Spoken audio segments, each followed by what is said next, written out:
City School District Board of Education meeting for February 9th at 7 p.m.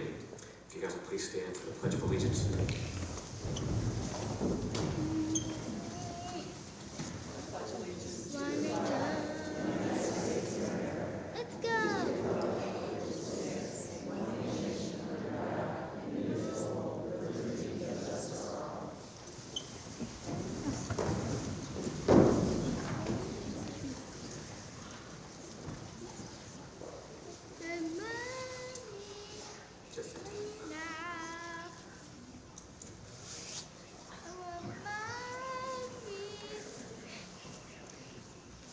Mr. Beaman. Here. Here. Tim Beck. Here. Fisher. Here. Eva Canada. Here. All right. If there is a motion for the approval of the signing of the minutes, we'll receive it.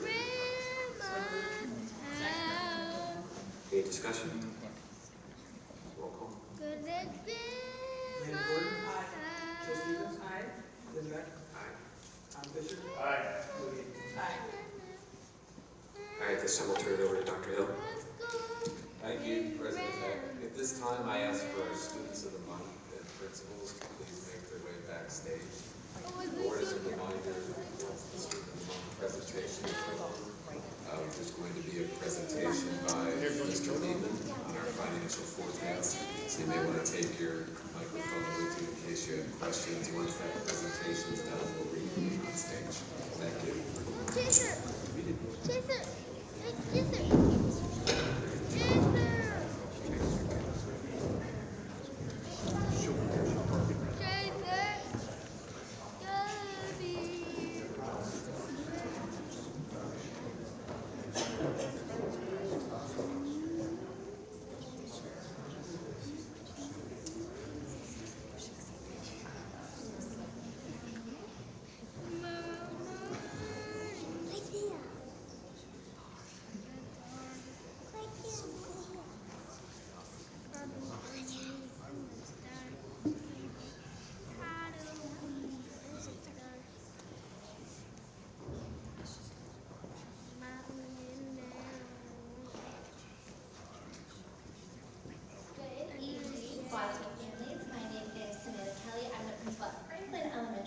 And tonight we are so proud to recognize Chase Joyfully as Franklin Elementary's School February Board of Education Student of the Month.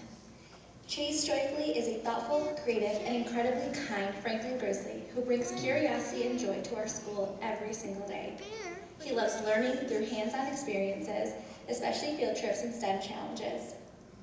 One of his favorite memories was when his pumpkin survived the famous second floor drop, and he continues to love building, designing original creations, and tackling challenges with his favorite mindset and way to problem solve.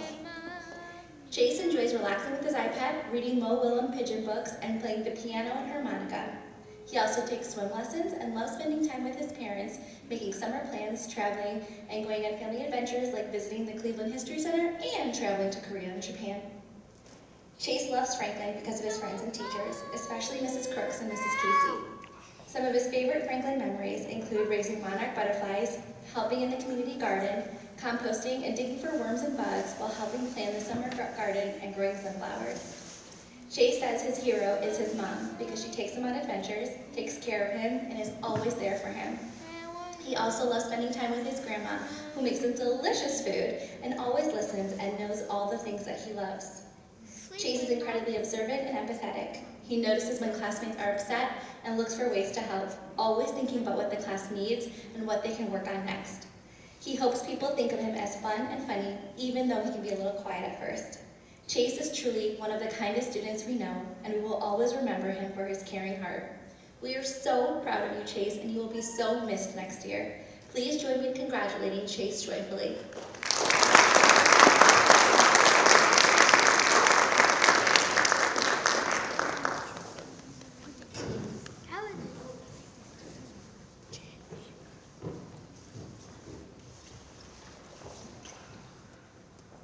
Sorry in advance.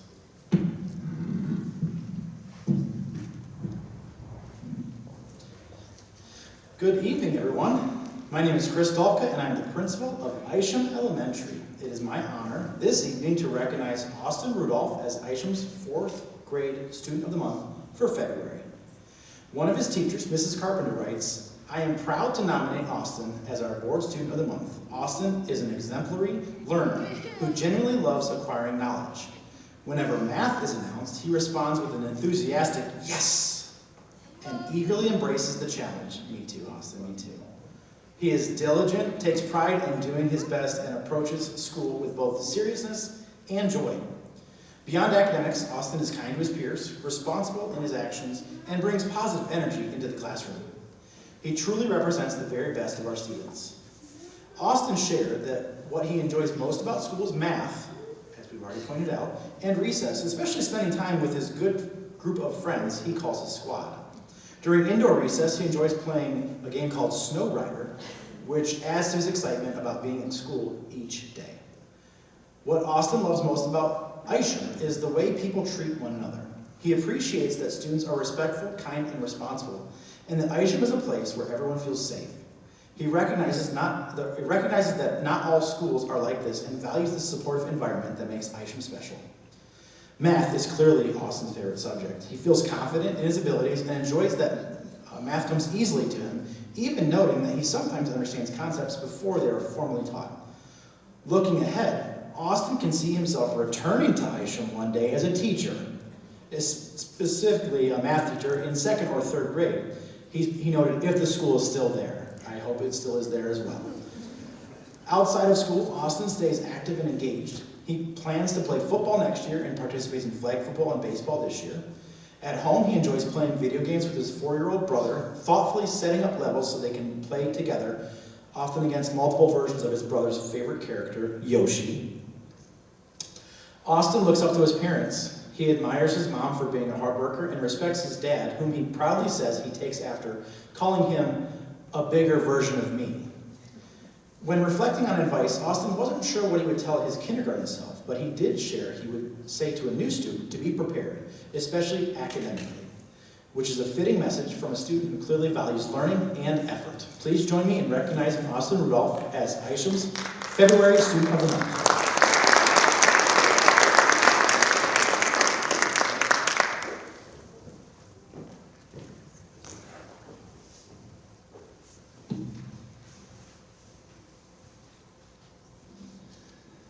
Good evening, my name is Dave Ryder, and I'm the principal at Overlook Elementary. It's my pleasure to recognize Vianne Ruffiner, a 4th grade student at Overlook Elementary, as our February Board Student of the Month. Mrs. Moore, her 4th grade teacher, writes in her nomination, "I am proud to nominate Vianne Ruffiner for the February Board Student of the Month. Vianne comes to school with a bright smile every day and gives her best in all tasks. She has an exceptional work ethic, is dependable, considerate, and is a joy to have in class. Vianne is incredibly kind to every student she encounters. In the classroom, she takes her academics seriously and always puts forth her best effort. She follows expectations and consistently leads by example. At school, Vianne participates in the Bookmarkers Club and helps present the daily morning announcements. She enjoys math, art, and music. She is confident in her math skills and likes the challenge of solving problems and completing scavenger hunts and escape rooms. For art, she enjoys being creative and crafty. Currently in music, the 4th graders are practicing playing the recorders, which she finds fun and enjoyable. Her favorite Overlook teachers are Mrs. Larrabee, Mrs. Bennett, and Mrs. Moore. She fondly remembers Mrs. Larrabee in 2nd grade for teaching her how to read. Mrs. Bennett in 4th grade makes learning fun and meaningful, and Mrs. Moore in 4th grade also for being chill and for her sense of humor. Her favorite Overlook memory is the foam party at the end of her 3rd grade year. Vianne is an animal lover who cares for 1 dog, 1 cat, 3 bunnies, and a fish. When she's not playing with or caring for her animals, she plays lacrosse for Wadsworth, likes to jump on the trampoline, and enjoys crafting. She recalled memorable family vacations to Arizona and Kalahari. In Arizona, she enjoyed hiking with her family, including climbing several mountains. At Kalahari, she stated, "My dad likes water slides, and so do I." She also cited her water slide partner as her role model, saying she looks up to her dad for his perseverance, stating, "When he sets his mind to do something, it gets done." Her advice to third graders transitioning to fourth graders is, fourth grade is not as hard as you might think. You don't have to be first in the race, just put forth the effort to finish it. Vianne, you exemplify what it means to be a Grizzly. You are safe, kind, and responsible every day and serve as a role model for the students in your class and the entire school. Please join me in congratulating Vianne Ruffiner, Overlook Elementary's February Board Student of the Month.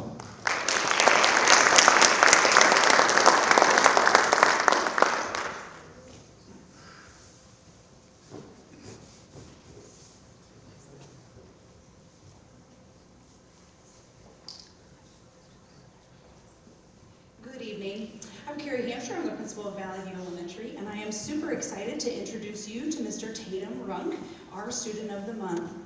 He is supported here this evening by his mom and dad, Eric and Danielle Runk, his brothers, Gavin and Jackson, and Grandma and Grandpa. His teacher, Mrs. Owens, nominated him, and here is what she had to say. Tatum is a well-deserving student for this honor. He is wonderful. He is consistently demonstrating our values of being safe, kind, and responsible in both his words and his actions. Tatum leads by example every day and can be counted on to be a student who completes his work with standards of excellence, demonstrates responsibility and respect to the adults and to the other students around him, stays focused on the lesson and work required, and is ready to help anyone who might need support. He is an exceptional team member who listens well to others' ideas and input, and shares ideas and insight of his own as well. He is a strong and thoughtful friend who treats others with the golden rule in mind, treating people the way you would like to be treated. He enjoys having fun with his friends and loves playing math games in his free time. He is a high-achieving student academically, a strong problem solver, and someone who is always ready to tackle the next learning challenge. His positive attitude, strong work ethic, and quick smile make Tatum an awesome student to have as a part of our class. Tatum's favorite class in school is gym, and he loves participating in anything physical or athletics, and he wants to become a professional football player when he grows up. He hopes to be a defensive back for the Seattle Seahawks. We all know why that is, right? When I asked him if he had anyone that he really looked up to, he said his dad, because he teaches him how to manage money and how to get ready for life. Tatum thinks that everyone needs to know that you should never give up, and you should always do your best. Tatum, we just want to say, keep working hard, you're doing great things, and we are super proud of you. Please help us congratulate Tatum as our Student of the Month.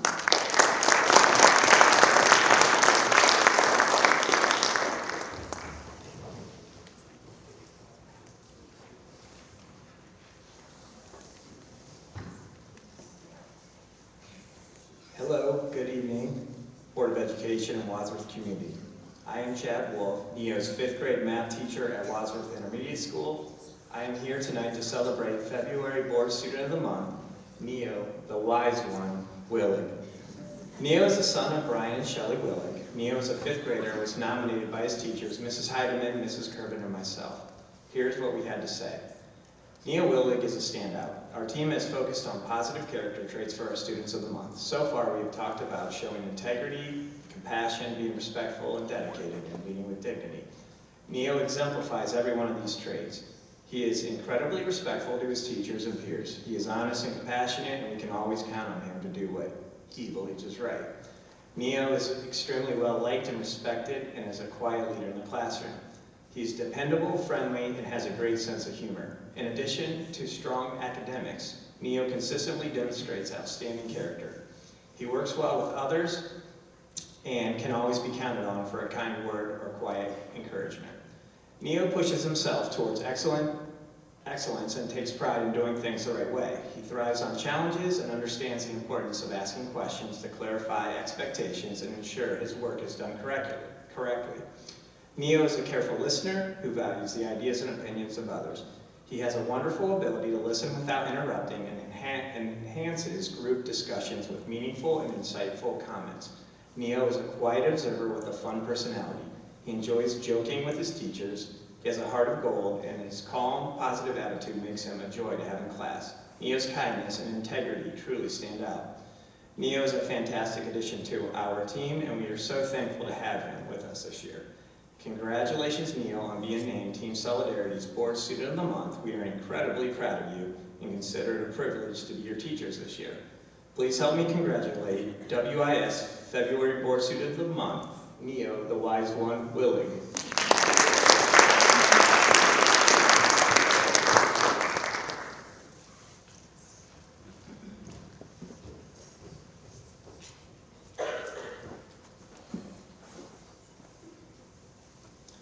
Good evening. I'm Chris Roberts, principal of Wadsworth Middle School, and tonight I am proud to recognize Jamie Nagel as Wadsworth Middle School's February Board Student of the Month.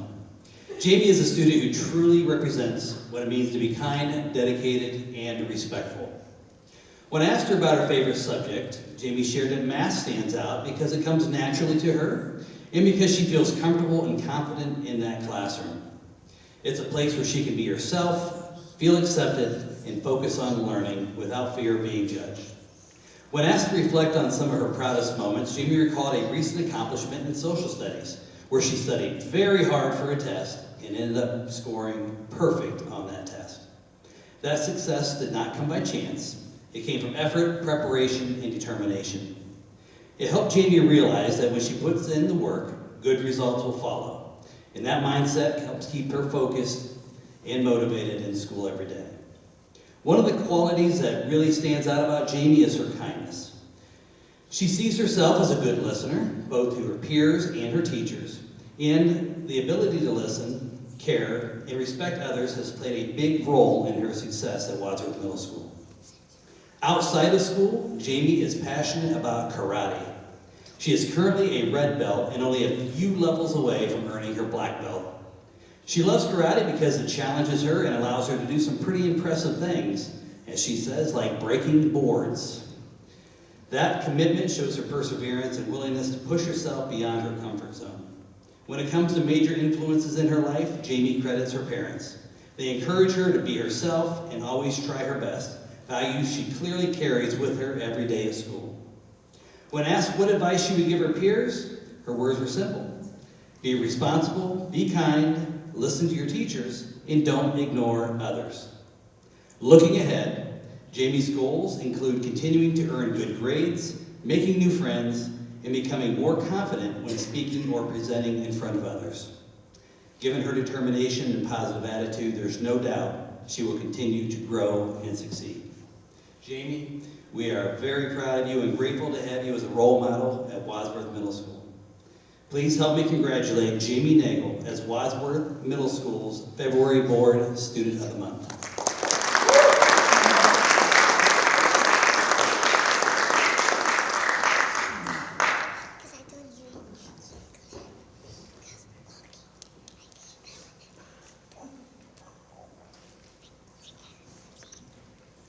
I'm Vincent Suber, the proud principal of Wadsworth High School, and we proudly present Aaron Casey as February's Career Tech Student of the Month.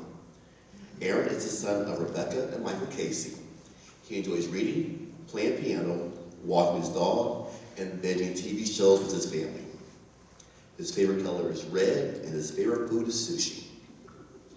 Aaron is a highly accomplished student at Wadsworth High School, demonstrating excellence both inside and outside the classroom. He is a member of the National Honor Society, National Technical Honor Society, and the Tri-M Music Honor Society. He is also a drum major in the marching band. His director, Mrs. Heyer, says, Aaron is a well-rounded student who excels both academically and musically. He plays clarinet in the wind ensemble, piano in the jazz band, and serves as one of our drum majors for the marching band. Aaron is a student you can always count on and is truly an example of responsibility, leadership, and dedication. Aaron also participates in huddle and track and field, where he does the disc and the shot. As a member of the Voices of America, he earned his Eagle Scout rank this fall, renovating a pavilion for Akron FOP Lodge No. 7. He volunteered at Veterans Closet and places and removes flags on veterans' graves at Woodlawn Cemetery. He has worked as a lifeguard at the YMCA since his freshman year. Throughout his 4 years at Wadsworth High School and his Career Tech program, he has maintained an impressive 4.26 grade point average. including taking 5 advanced placement classes and 7 college credit plus courses. Aaron excelled in his graduate program, which is Engineering, Design, and Technology, and after graduation, he plans to attend the University of Cincinnati to major in aerospace engineering. Aaron speaks fondly of his school and his community by saying, "I am so grateful to be able to attend a school filled with such supportive staff and a multitude of opportunities." Please join me in congratulating Aaron Casey.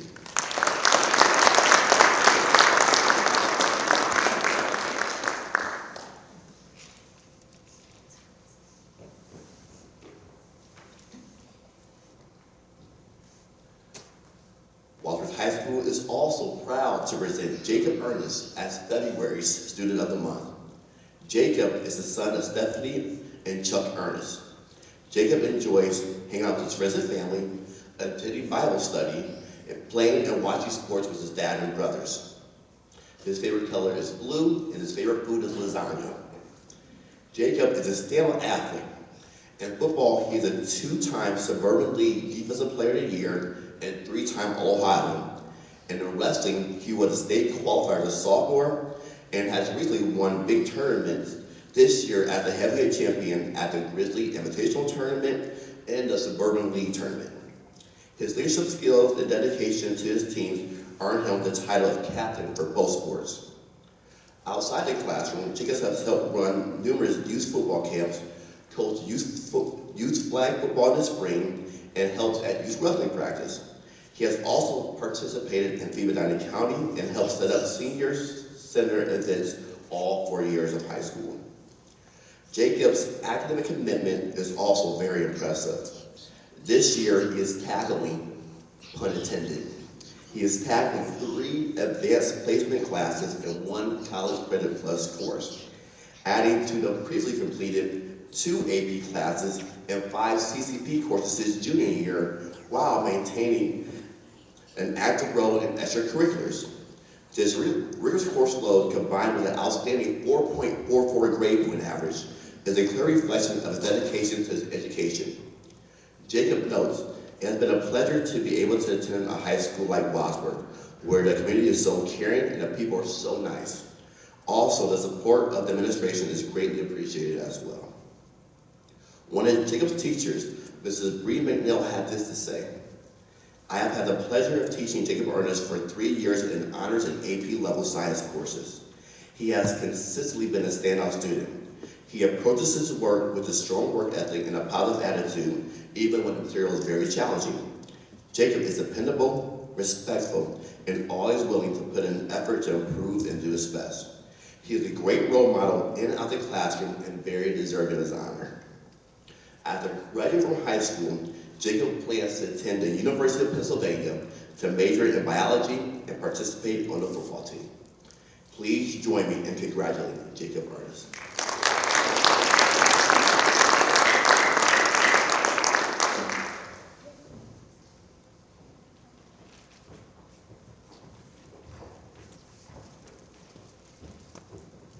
Congratulations again to all of our students of the month. Thank you to family and friends and others that have joined this evening for the presentations.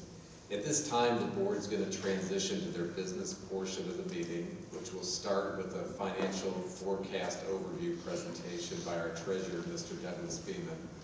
If you're here just for the Student of the Month presentations tonight, while you're more than welcome to stay for the business meeting, you're also free to go at this time. Thank you.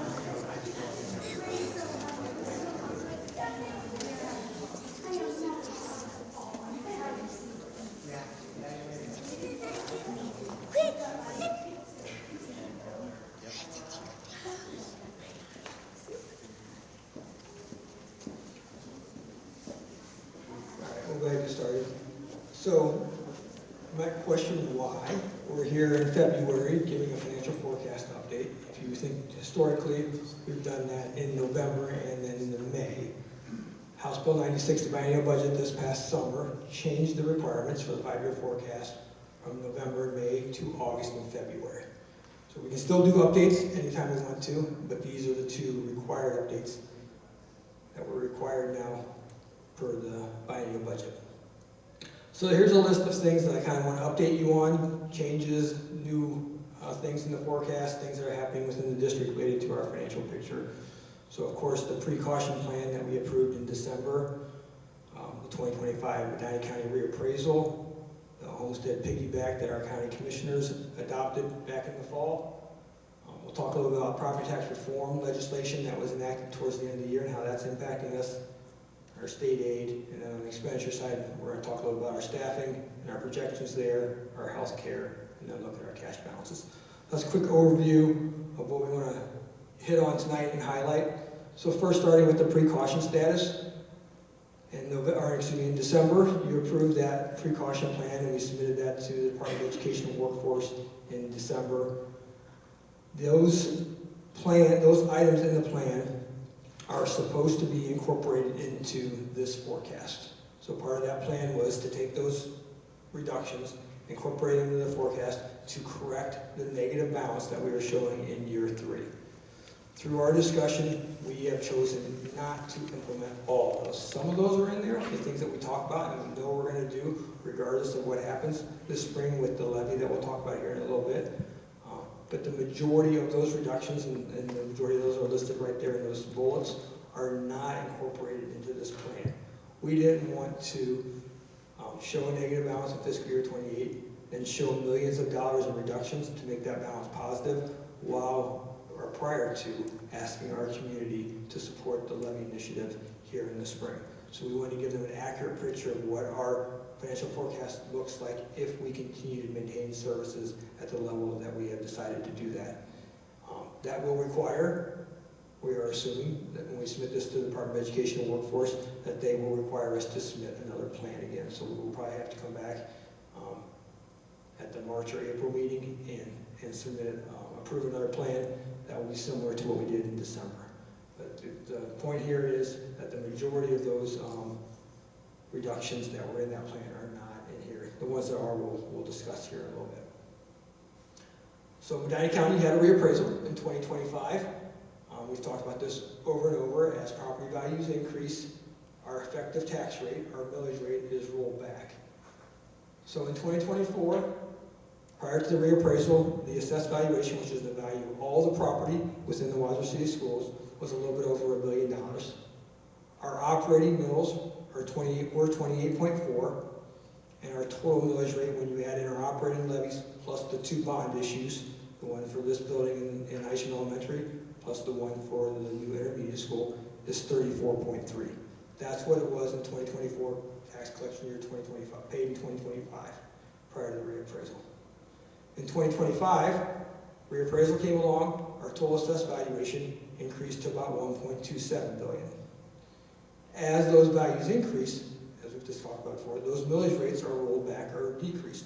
So our operating millage was then reduced to 24.1, and our total millage rate was decreased to 29.3. So as you can see there, the increased valuation, about $205 million, and our effective millage rate decreased about 4.3 mils, and our overall millage rate decreased about 5 mils. The point here is our total revenue generated is about the same, 30.3, 30.7 million. The only difference being is related to new construction and improvements. So if a piece of property is vacant land and we put a home on that, we get additional revenue because that value of that property went up because of an improvement made to it. If the value of the property goes up because of a reappraisal, we don't see additional revenue, that millage rate is rolled back. So that's why there's a little bit of a difference between what 2024 and 2025 would generate.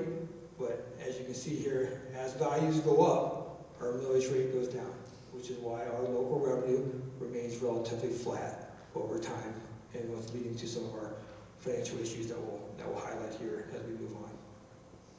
To look at that another way, again, there's our total assessed valuation, the 1.27 billion. There's the 4.2 or 4.3 mills that were rolled back from the reappraisal.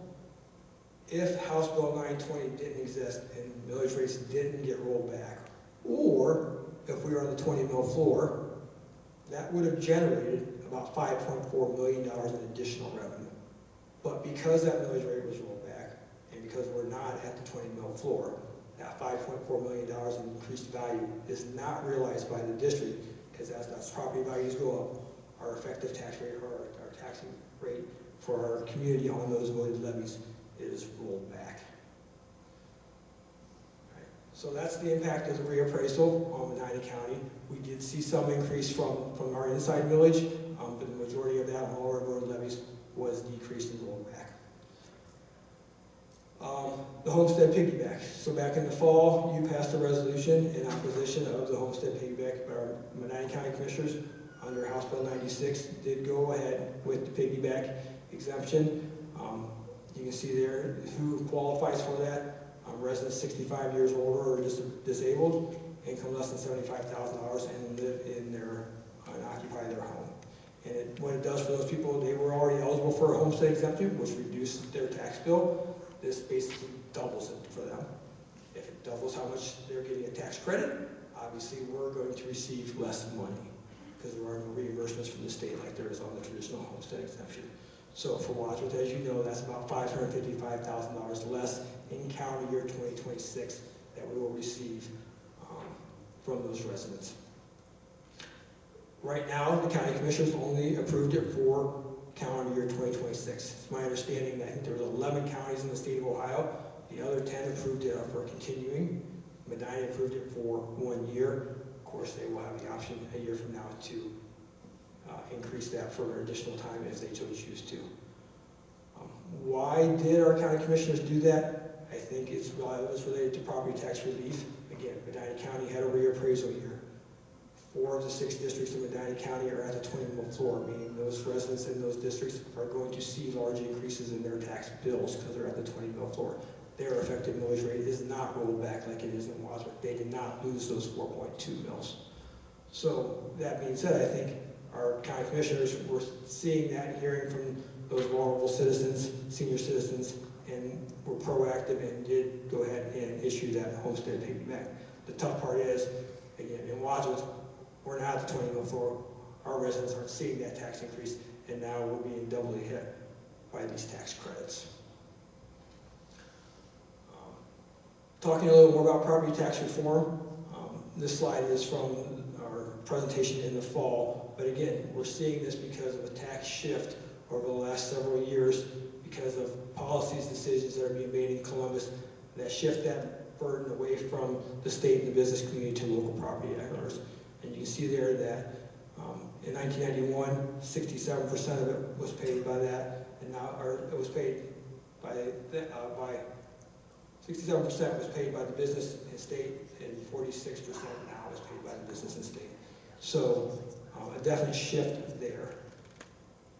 I think a lot of the discussion that is impacting the discussion on property tax is related to the number of districts that are at the 20 mil floor. The state just passed 2 bills at the end of the year that specifically address the 20 mil floor because 62% of the districts in the state of Ohio were at that 20 mil floor.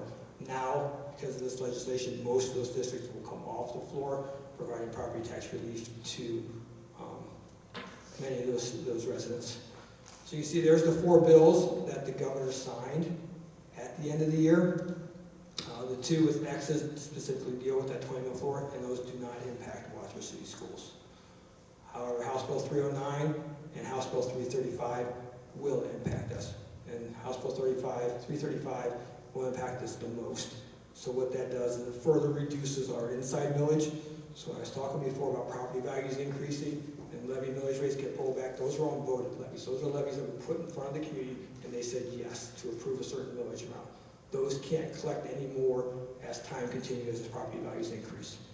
Inside mills are the 10 inside mills, of which Wadsworth City Schools has 5.1, the other 4.9 are other taxing entities throughout the county. Those are in the Constitution, and there was always supposed to be 10 of those. Moving forward, as property values increase, the County Budget Commission will have the opportunity to reduce those inside mills as well. So even though they're in the Constitution, they're supposed to be 10, those in essence will be rolled back as well, further limiting our ability to collect property taxes. So I mentioned a couple slides ago about policy decisions being made in the state that shifted that burden. This is an example of that, where they're taking away local property taxes through these bills, either addressing the 20 mil floor or attacking the inside millage that further limits our ability to collect property taxes. The other part about it is what they're doing on the state aid side. So transitioning to that, this slide here demonstrates the portion of our revenue that has come from state aid versus local property taxes. And you can see in 2016, 2015, those lines are nicely parallel and right beside each other. About 50% of our revenue came from the state, and about 50% of our revenue came from local property taxes. At that time, you can see that red line increase pretty steep going into that. 2014, 2015, economy was booming. We were seeing 5, 6, 7% increases in state aid year over year. That obviously changed in 2016, where that number started leveling off, and the disparity between how much we collect locally versus how much we get from the state started changing. So we went from being 50-50 to now about 65% local, 35% coming from the state. So that's a challenge that's been impacting us greatly. And this will take you through that. So in 2016, local property taxes, 19.3 million. State aid, a little bit over 19 million, about 50-50. 10 years later, 2025, local property taxes, about 33.8 million. State aid, 19.4. You can see that tax shift. Property taxes increased over $14 million. State aid has increased less than $500,000. So not only are we being funded at fiscal year 22 levels in the Fair School Funding Plan, but our total state aid basically has not increased in the last 10 years. Okay. That's been impactful for us. Some of that's due to our declining enrollment.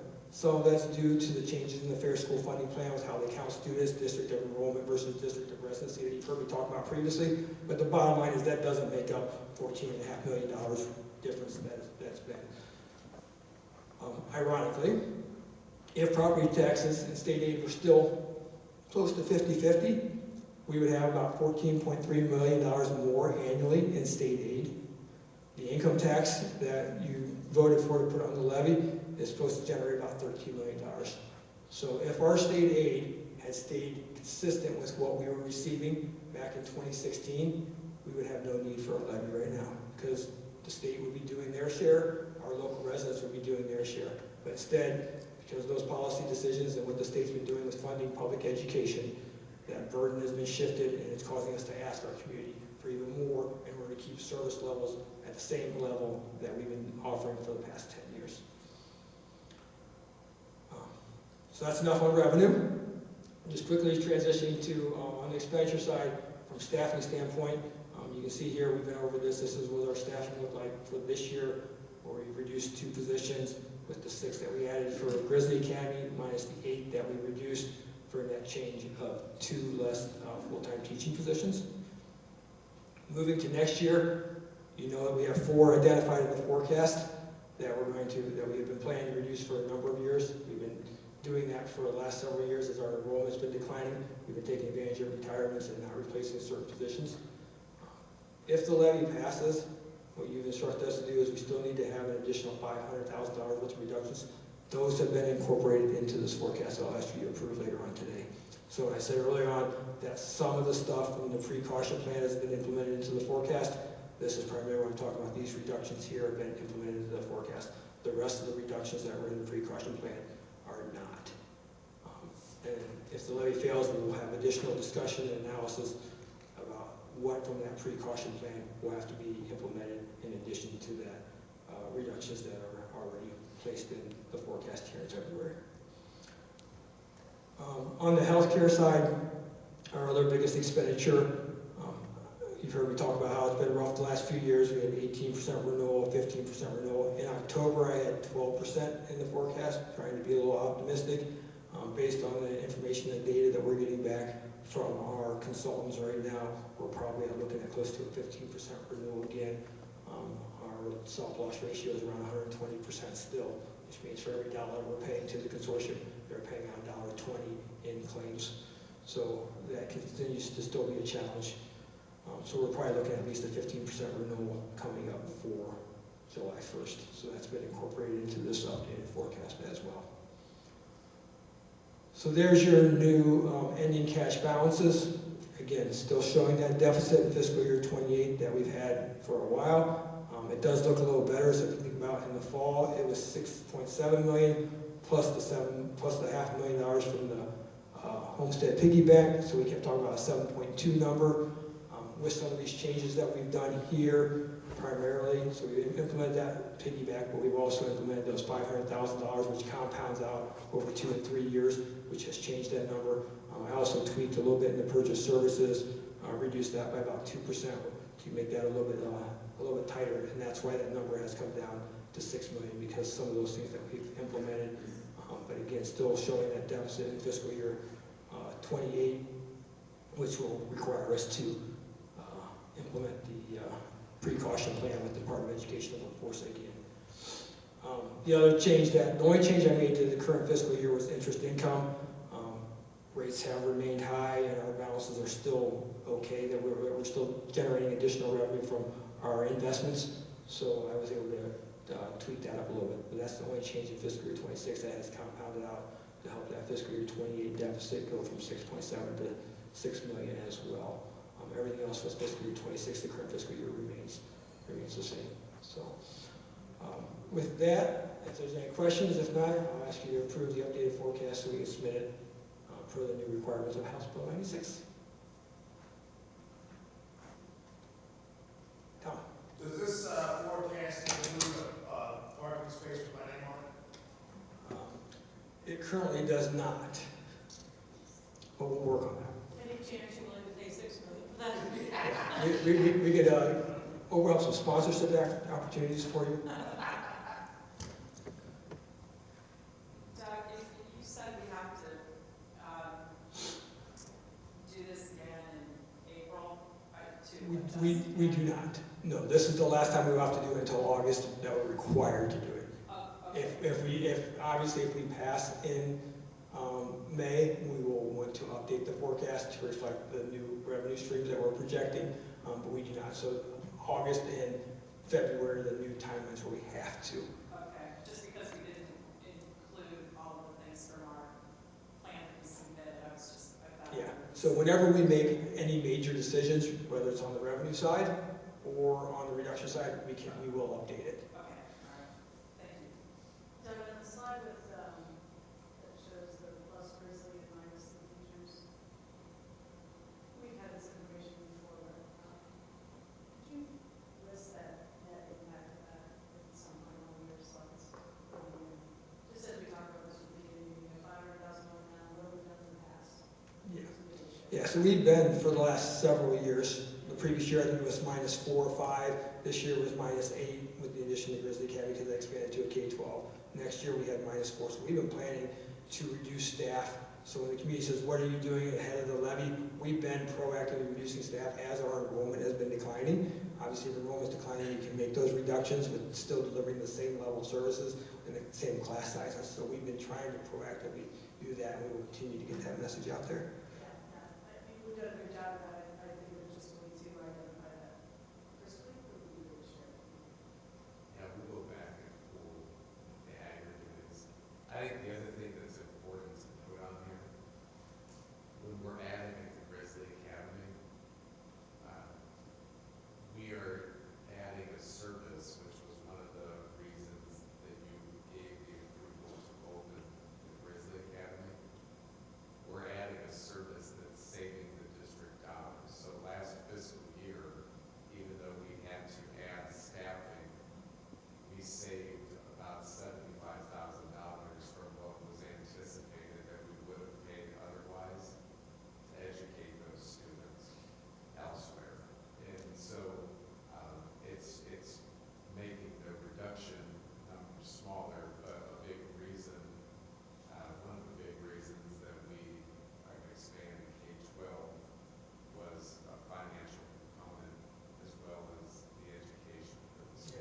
So many of those students that now are involved in that 7 through 12 program, we would have been sending out to different schools paying tuition, much greater cost than the 6 teachers that we've added into that program. So again, while it's a staffing increase on that line, it's an overall reduction in their total expenditure district-wide.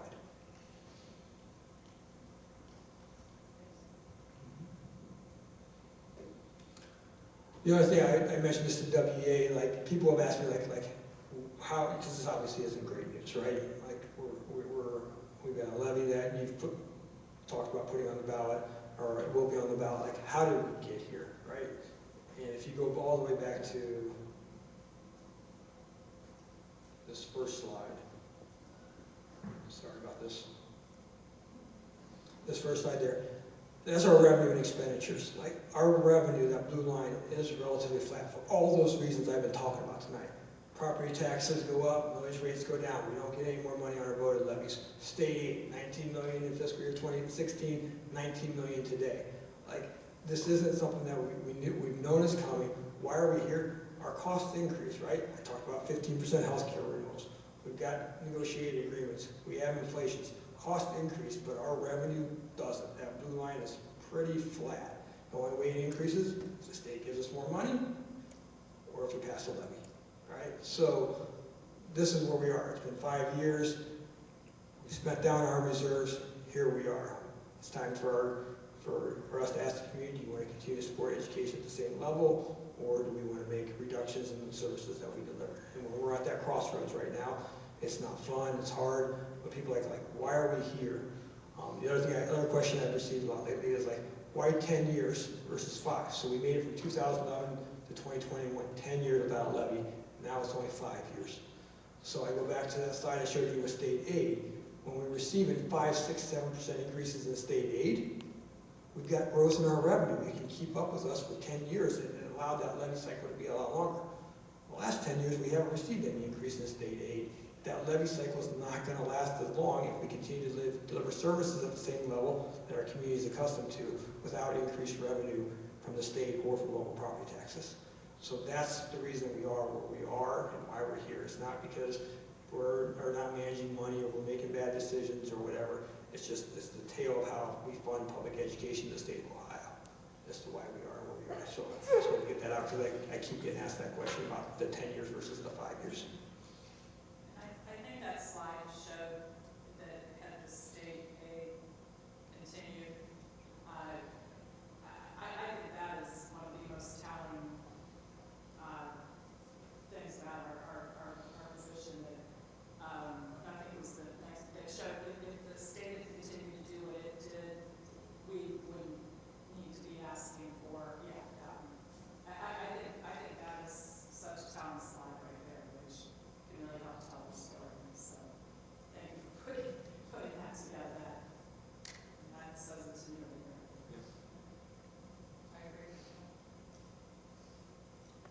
So I can't take full credit for and disclosure for this one. Take it, it's fine. So no, I want to give credit where it's due. So I was actually being interviewed by the Bruin, and I was talking about how I showed them the graph. And then she asked me, she's like, well, how much more revenue would we have if the state had continued to fund us at 50%? And I hadn't thought about looking at it from that lens, which led to me putting this slide there. So great kudos to our Bruin for asking a great question, which prompted me to think to present it in this way.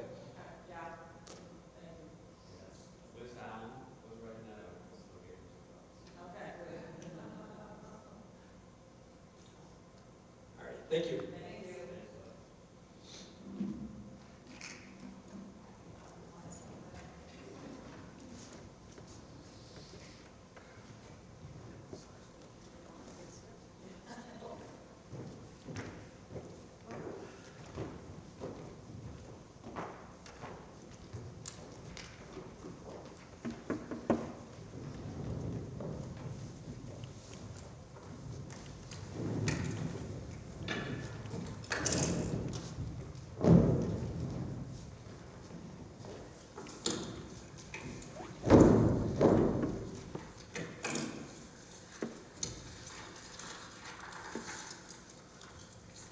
All right, thank you, Mr. Beamer. board for questions that are helpful at this time. Let's continue with administrative discussion items, presentations, and updates. Dr. Hill. Thank you. Just a couple of announcements. They're also part of the detail sheet that accompanies the agenda, but we do have our 2026-2027 kindergarten registration informational meeting on Tuesday, February 17th, 7 p.m. in this facility, the McElvain Performing Arts Center at Wadsworth High School. Also, wanted to draw attention for just a brief moment. Last Monday, we were able to host a dedication ceremony for the new Performing Arts Center at Wadsworth Intermediate School. That center was dedicated in the memory of Mrs. Sandy Solero, who served on our Board of Education for 24 years. In the words of former Superintendent of Schools Charles Parson, during her time as a board member, Mrs. Solero advocated for a rigorous, balanced curriculum designed to meet the diverse talents of our students. Together with her husband, Tony, Mrs. Solero provided leadership and financial support for the Wadsworth Performing Arts Foundation, which raised $1.3 million for the renovation of O.J. Work Auditorium in the late 1990s. You may recall in August of 2024, that same foundation donated $321,134.20 to the schools to support our performing arts in ways that align with their former guiding principles. So that was a special evening for the Solero family. I'm very thankful for the work that Mrs. Solero had done for the schools and this community for years. Thank you.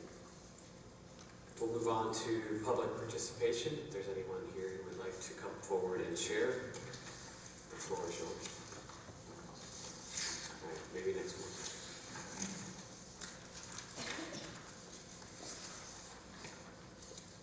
Moving on to administrative items. I'm going to turn it over to Dr. Hill. Thank you. First up tonight is personnel consent items. I have a couple of verbal things here. On 1C21, Supplemental Contract 21, Chris Midges, we want to clarify that that assistant lacrosse coach is volunteer. We had some items that came out this afternoon on the addendum, 1C with supplementals, items 5, or it really would be items, 33 through the end, but we have 5 contracts being added, mostly for the high school play, and then the esports assistant coach volunteer. Also, under E, adding an item for Mike Burkhardt for your consideration, effective February 16th, to be hired as the supervisor of facility and grounds, replacing Mark Miller, who previously resigned from the position. And I need to verbally add an item number 3 under personnel consent, and that would be for one unpaid day on February 20th for teacher Shelley Rohr. So at this time, I recommend to you personnel consent items 1 through 3 with the additions noted. All right, do we have a motion and a second? So moved. Second. Is there any discussion? All right, roll call, Mr. Beeman. Joe Stevens. Aye. Tim Beck. Aye. Tom Fisher. Aye. Haley Beatty. Aye. Randy Quaid. Aye. Before I move to the action consent items, it's later on in the agenda, but so that I don't interrupt your items, I just want to take a moment when you get to the ratification of resignations. I want to thank all 4 of the employees that are on there, but I want to in particular thank Dave Ryder and Rob Lynn, who are going to be retiring here at the end of the school year for their service to our community.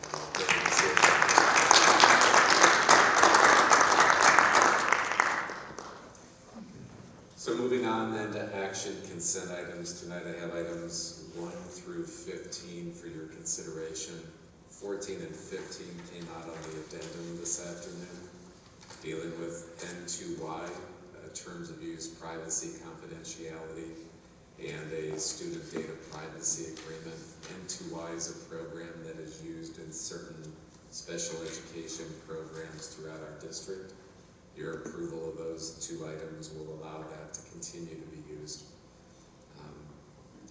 Also, wanted to thank the Sure Incorporated for their donation of audio equipment to our district. That's item number 2. So at this time, I recommend to you action consent items 1 through 15. All right, motion in a second. So moved. Second. Any discussion? I point out number 7, recommendation approval of the Wadsworth High School curriculum guide. That's something I do believe will be posted on the website for parents to check out if they need to. Correct, yes, it'll be on the website. That includes new courses, other things that we're offering for students to express an interest to sign up in, but will not, if those courses end up in place next year, will not add additional costs to the school district. Any other discussion? All right, roll call. Tim Beck. Aye. Tom Fisher. Aye. Bill Beatty. Aye. Randy Gordon. Aye. Joe Stevens. Aye. Thank you. All right, moving on to item number 9, items of the treasurer. You items tonight, one is, especially at this time of year for audit, we do a through credit card rewards program, so we do receive certain rewards for some of our credit card programs. And a report was provided for that. Your December and January financial reports in the 4-year amended forecast and assumptions that I present on earlier this evening. Okay, so do we have a motion in a second? So moved. Second. Any discussion on items of the treasurer? Thank you again, Doug, for your presentation. It was very helpful. I also, again, thank the board for the questions that helps us better understand our situation. We're ready to vote. Roll call. Tom Fisher. Aye. Julie Beatty. Aye. Amanda Gordon. Aye. Joe Stevens. Aye. Tim Beck. Aye. All right, moving on to the legislative update. The House and Senate have just recently reconvened, so not a lot of action as of yet. There are some things that are being discussed. One thing I just would highlight, found a little bit interesting, is their House Bill 661 is in the discussion stage that would prohibit middle and high school students from receiving name, image, and likeness. I thought that's interesting. That's the era that we live in, that you might have a middle school student, perhaps. But at this point, there is some discussion on that, and it would be to prohibit name, image, and likeness for middle and high school students. So maybe pay attention to that one. Also, I'll just highlight briefly, the Ohio School Board Association has a legislative platform, and they have identified 4 or 5 things for 2026. Those principles that they are supporting are student learning and equity, local control and governance, safety and well-being, funding and resources, and discipline and school environment. So if you want to check more about that, that's the Ohio School Board Association's legislation platform. So I'll have that shared. All right, we will move on to number 11, board items. Turn it back over to Dr. Hill. Turn it back over to myself. Okay. Action item A1 is the recommendation to approve a resolution authorizing the filing of an original complaint against the value of real property. I believe this is, did we discuss this at our last meeting? Yes. Yeah, so these are the 2 properties we discussed at the last meeting that have had recent sales, and we have been advised through the assistance of counsel to file a complaint against those, so those values can be increased to the sale value. If both of these were successful, it's about $27,000, I want to say, in additional tax revenue that can be realized from these 2 sales Motion and a second. So moved. Second. Any discussion? Is that Jill on the second? Yeah. All right, roll call. Julie Beatty? Aye. Amanda Gordon? Aye. Jill Stevens? Aye. Tim Beck? Aye. Tom Fisher? And board member action item number 2, recommendation to approve a resolution authorizing the filing of an original complaint against the Value of Real Property Self Properties LLC. Motion and a second. So moved. Second. Any discussion? All right, roll call. Amanda Gordon? Aye. Jill Stevens? Aye. Tim Beck? Aye. Tom Fisher? Julie Beatty? Aye. And item B, the aforementioned ratification of resignations 1 through 4. Motion and a second. So moved. Second. All right, any discussion? All right, roll call. Jill Stevens? Aye. Tim Beck? Tom Fisher? Aye. Julie Beatty? Aye. Amanda Gordon? Aye. All right, thank you. We'll continue with our board member items and give a chance for everyone on the stage to share any highlights if they would like. We'll start with Ava. It seems I have a lot this month, so they're all good things, so excited. So our WHS local scholarships were due on January 30th. However, the Wadsworth Foundation of Scholars applications for seniors is still open and not due until March 2nd. Last week, our sophomores received their acceptance letters into their compact programs to start in their junior year, so congratulations to everyone. With that, this week the counselors will be around to finalize scheduling for the 2026-2027 school year. And this weekend, we have Royal Sensations hosting Princess Academy, which is a full day full of magic for our kindergarten through 4th graders. They're going to learn a song and dance to perform for their parents on February 14th. Club Picture Day is February 27th, and the schedule can be found in the weekly update. The junior class is so excited to be taking the ACT on March 5th. Our winter formal theme was just announced as Frozen in Time on February 28th. And After Prom is hosting a Casa Night on February 16th, where 20% of the proceeds will go directly to the students.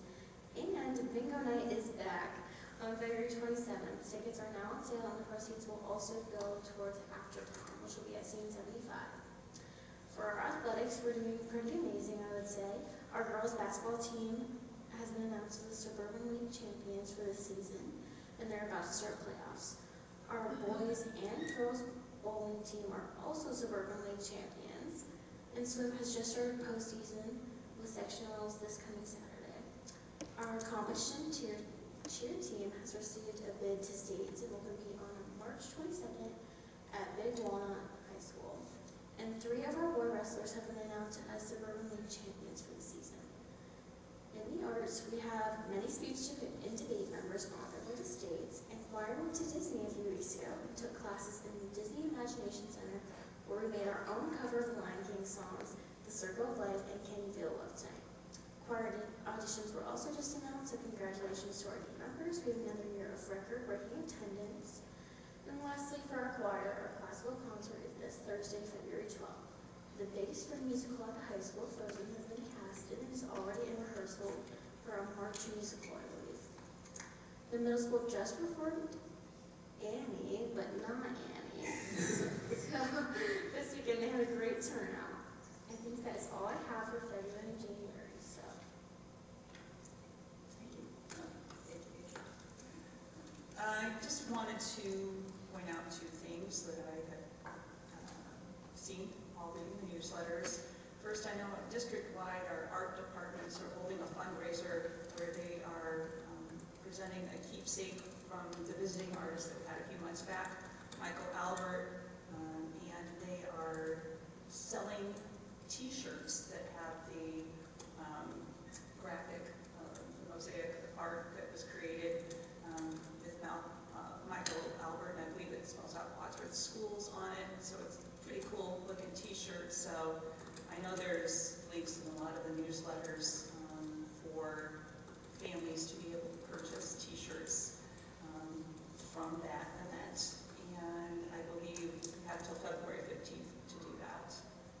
And the other thing that I wanted to point out, and this is for students that are going to be 7th graders in the 26-27 school year, the high school World Language Department is offering 7th graders now the opportunity to do a 0 period in world languages. So they'll be offering French 1, Latin 1, or Spanish 1 for high school credit.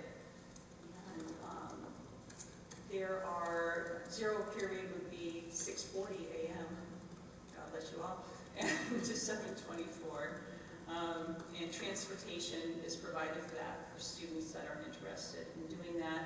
I believe the flyer has gone home from the middle school, but there's also a website that parents can look at if they want to get more information. So I think it's just another great opportunity for our students that want to get in 5 years of world language here in our district. That is all I have. Thanks, Julie. Thanks, Ava. You covered a number of things.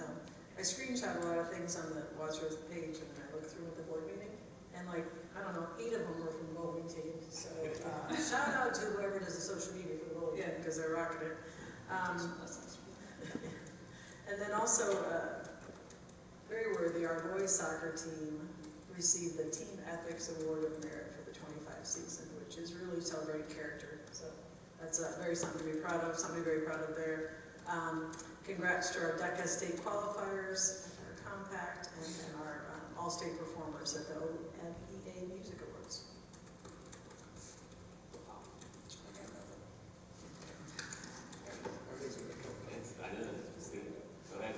Thank you. So I'd like to give a shout out and congratulations to our kids in the band that participated in the solo ensemble contest at Barberton a couple weeks back. They participated in a total of 18 events. 33 of our students received Superior 1 ratings, which is very impressive. And 5 of our students received excellent ratings, number 2. So congratulations to all of them. That's quite an accomplishment. Excuse me. Again, boys and girls bowling. So fun to watch and read about all of their accomplishments. I did get a chance to see the girls basketball the afternoon that they clinched.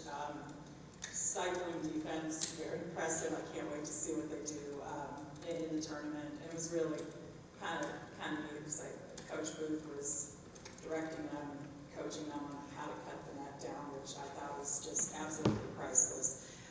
That same day, I got a chance to finally see a wheelchair basketball game over at the intermediate school. It's the only sport I've seen where they introduced the referees and everybody clapped for them beforehand, so I thought that was pretty neat. But honestly, the competition and the abilities of these kids, it was just absolutely impressive. So, you know, shout out to Joyce Walker and the rest of the group for that. It's just absolutely amazing. And then I continue to see wonderful things about the Character Strong program. At this time, the middle school, dealing with issues regarding stress. I think it's always a good reminder for all of us to learn how to address those kind of things. So shout out to them, to all of our folks for continuing on Character Strong program, which I think is very impressive. So thank you. Thank you all. Just a few other things to highlight. Julie and I had the opportunity to be present at the dedication of the Solero Performing Arts Center over at WIS, and I just can't wait for our community to get to experience a show, a musical, play, or some sort of band or choir performance in that 991-seat auditorium. It's wonderful. It's just going to be a blessing to our community, so we're excited for that and see it be put to use. Last week was School Counselor Appreciation Week, so a shout out to all of our school counselors. And just to reiterate, thank you to Mr. Ryder for his many years of service as an administrator. So we already clapped for you once, so no more applause, but we do thank you for your years of service to Wadsworth City Schools. All right, at this time, we will transition into our executive session to consider employment of a public employee or official, preparing for, conducting, or reviewing negotiations or bargaining sessions with public employees concerning their compensation or other terms of condition of their employment, and on matters required to be kept confidential by federal law or rules or state statutes. To Do we have a motion to adjourn? So, second. All right, roll call. Jill Stevens. Aye. Tim Beck. Tom Fisher. Aye. Julie Beatty. Aye. Amanda Moore.